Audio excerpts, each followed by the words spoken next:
Ya, ini adalah slide yang menjelaskan siapa itu wirausaha atau entrepreneur. Gitu ya, dari kalau asal muasal kata wirausaha itu, kalau dalam bahasa Inggris namanya entrepreneur. Entrepreneur itu kalau dalam bahasa Inggris itu definisinya adalah seseorang yang berani mengambil resiko, atau yang kedua sedang berusaha melakukan sesuatu. Lebih eksplisit lagi namanya membuat usaha baru. Ya. Lalu secara etimologi dia berasal dari kata Prancis, yaitu berarti untuk menjalankan. Kalau dari bahasa Sanskerta artinya termotivasi oleh diri sendiri.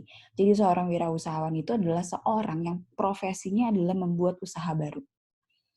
Ya kan, karakternya adalah dia berani mengambil resiko. Kenapa? Karena orang yang bukan wirausahawan itu mungkin tidak se-ekstrim itu ya, berani membuat usaha baru. Lalu dia termotivasi oleh diri sendiri. Iya, karena seorang wirausahawan itu, dia itu termotivasi bukan untuk karena uang, bukan untuk karena disuruh sama keluarganya, enggak. Tapi memang dia harus termotivasi oleh diri sendiri. Nah, ini definisi atau dari Joseph A. Schumpeter, atau ini tuh bapaknya inovasi. Jadi seorang wirausaha itu profesi yang dekat sekali dengan yang namanya inovator. Atau inovator tuh mirip-mirip kayak mungkin kalau di sini mah teknologi ya, seorang penemu atau apa. Nah, wirausaha tuh bisa dianalogikan seperti itu. Wirausahawan itu dia itu mampu mengembangkan sebuah ide menjadi sesuatu yang baru. Lalu ide itu diwujudkan dalam bentuk produk maupun model bisnis yang bersifat jangka panjang dan ada kontribusi secara ekonomi. Pedagang dan wirausahaan itu beda. Ilustrasinya begini. Kalau pedagang, kamu lihat nih ya, waktu kamu lihat pedagang bakso deh, tukang bakso misalnya. Dari zaman kamu SD sampai sekarang kamu kuliah, tukang bakso itu masih aja jualan di gerobak. Nah, itu namanya pedagang. Tapi kalau wirausahaan tidak seperti itu. Wirausahaan itu ilustrasinya kalau si tukang bakso itu yang tadinya jualan di gerobak, sekarang bisa jualan di kedai. Sekarang bisa lebih ekstrem lagi, jualannya di bandara. Nah, itu yang namanya pengusaha atau wirausahawan. Jadi pedagang itu mindset-nya adalah dia inginnya penjualan yang stabil, profit yang terus ada, tidak terfikir ke arah sesuatu yang besar gitu. Nah, sedangkan wirausahawan itu fokus pada inovasi, profitabilitas jelas ya kan, profitabilitas, lalu juga perkembangan yang berkelanjutan kayak tadi, yang tadinya tukang bakso itu jualan di gerobak, terus dia bisa jualan di kedai, lalu dia bisa jualan di bandara. Nah, itu yang namanya wirausahawan. Selanjutnya adalah mitos berwirausaha. Mitos yang pertama, wirausahawan itu turunan dari keluarga. Ada beberapa anggapan bahwa wirausahawan yang sukses itu memang karena keluarganya memang udah sukses gitu. Keluarganya memang wirausahawan. Padahal itu salah banget. Kalau lihat dari yang sekarang gitu, kayak misalnya Nadiem Makarim ya, Nadiem Makarim itu bapak ibunya bukan wirausahawan kok. Bapak ibunya wartawan gitu ya. Lalu ini yang pertama Ahmad Zaki, penemu atau foundernya Bukalapak. Bapak ibunya juga bukan wirausahawan. Seingat saya mereka pendidik gitu, guru bapak ibunya. Lalu yang kedua adalah penemu KFC gitu, atau foundernya KFC, Harold Sanders.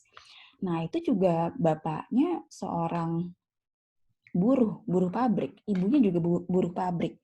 Dan dia baru mendirikan KFC itu di umur 56 tahun. Baru sukses gitu ya. Secara secara finansial gitu. Padahal dia udah berkali-kali gagal jadi wirausahawan. Lalu yang ketiga adalah ini si anak singkong atau Pak Chairul Tanjung ya. Pak Hairil Tanjung juga sama, bapaknya tuh PNS, ibunya ibu rumah tangga. Bahkan Pak Hairil Tanjung itu sempat dilarang untuk menjadi seorang pedagang gitu, karena ya nggak jelas hidupnya. Tapi buktinya adalah dengan kerja keras mereka bisa sukses sampai sekarang gitu.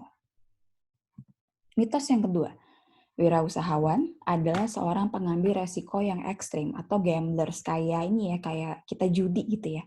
Sebenarnya salah banget gitu. Orang tuh wirausahaan itu dia dia harus punya perencanaan yang matang, detail, dan juga tepat sasaran gitu. Sebagai seorang wirausahawan, saya juga seorang wirausahawan, itu harus melakukan yang namanya perencanaan yang matang. Lalu yang kedua, kalau kita membuat sebuah rencana itu biasanya suka ada plan A, B, C. Kalau misalnya plan A nggak jalan, ya harus pindah ke B, dan itu harus cepat gitu. Jadi ketika memulai sesuatu tuh pasti ada rencananya, pasti ada perhitungannya. Ini akan berhasil nih, kayaknya tidak akan berhasil, dan lain sebagainya. Jadi kayaknya kalau mitos yang kedua ini, kalau misalnya dia wirausahaan itu dianalogikan sebagai penjudi, salah besar.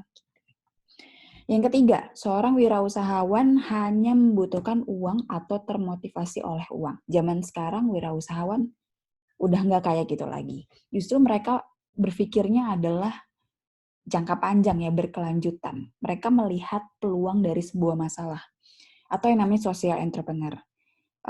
Jadi social entrepreneur itu adalah seorang yang melihat peluang bisnis dari permasalahan sosial. Saya adalah seorang social entrepreneur.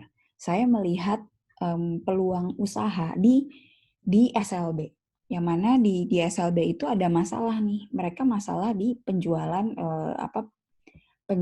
karya-karya anaknya. Jadi karya anak-anak itu tuh muncul kayak numpuk di lemari. Padahal sebenarnya itu sayang banget ya, itu bisa jadi lahan bisnis nih. Dan juga kita belum ada tuh bisnis yang kayak gitu. Akhirnya saya dan teman-teman saya coba kerjasama dengan si SLB itu untuk produksi bareng-bareng. Jadi kita punya konsep produk, lalu SLB-nya yang memproduksinya.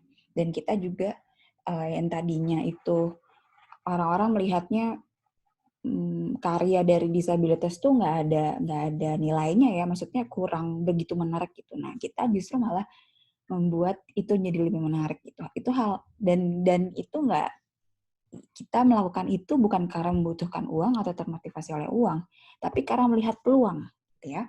Terus yang kedua adalah technopreneur. Nah, ini juga banyak banget sekarang startup atau apa, dia nggak termotivasi oleh uang, tapi memang karena dia melihat sebuah celah gitu ya, celah untuk membuat terobosan baru. Nah, lalu Toms. Toms ini kan sepatu Toms, sudah tahu ya. Sepatu Toms itu dia ada konsepnya nih, one for one. Jadi ketika kita beli satu produk sepatu, itu akan satu produk lagi disumbangkan ke yang membutuhkan. Jadi ketika kita membeli, kita juga sekaligus charity. Artinya apa ya, wirausahaan itu nggak terfokus pada profit aja, tapi juga pada hal yang lebih substansial lagi ya, kayak tadi gitu. Gimana caranya kita jualan sambil charity juga. Lalu kitabisa.com. Nah, ini apalagi gitu. Kitabisa.com juga itu pure sosial gitu ya. Pure sosial, apakah kalau misalnya dipikir-pikir mereka dengan membuat platform donasi itu mereka nggak menguntungkan? Kata siapa gitu loh. Mereka tetap menguntungkan gitu. Mereka tetap menghasilkan uang kok dari situ. Lalu mitos keempat, wirausahawan itu mesti seorang yang muda dan energetik. Kalau dilihat dari riset yang dilakukan oleh Kaufman Foundation di tahun 2013, ternyata kalau dilihat bisnis owner di Amerika ya, kalau nggak salah nih, di Amerika itu presentasi umurnya merata gitu ya. Mau yang dia umurnya muda banget, 18 sampai 29 ya, itu tergolong muda, sampai ke yang umurnya 60 tahun juga ada gitu. Dan kalau dilihat dari distribusinya, memang business owner yang paling banyak itu di usia mid-30 gitu ya, 30 sampai menjelang 60. Karena memang secara statistik kenapa mereka yang cenderung business owner yang sukses gitu ya, business owner yang itu memang di usia-usia segitu. Karena mungkin pertimbangannya sudah matang dan memang secara experience mereka udah betul-betul banyak gitu ya. Tapi kalau memulai usaha, saya pikir mah dari kuliah juga bisa gitu. Sesimpel kalian buat usaha warung, tapi yang mengoperasikannya bukan kalian. Nah, itu kalian udah menjadi pengusaha. Karena mindset pengusaha itu adalah mempekerjakan orang lain, bukan kalian yang bekerja untuk diri kalian sendiri. Lalu ini dampak ekonominya, jadi secara ya ini ya, kalau beberapa tahun terakhir Indonesia itu perekonomiannya naik sebanyak 5,17% gitu, lebih tinggi dari 2017, lumayan lah 5,17% gitu. Nah, ternyata setelah ditelusuri, kenapa dia bisa naik sebegitu signifikan, itu karena sektor lapangan usaha, yaitu sektor jasa, seperti apa coba? Seperti Gojek, terus seperti apalagi ya, kitabisa.com, ya pokoknya banyak lah yang baru-baru.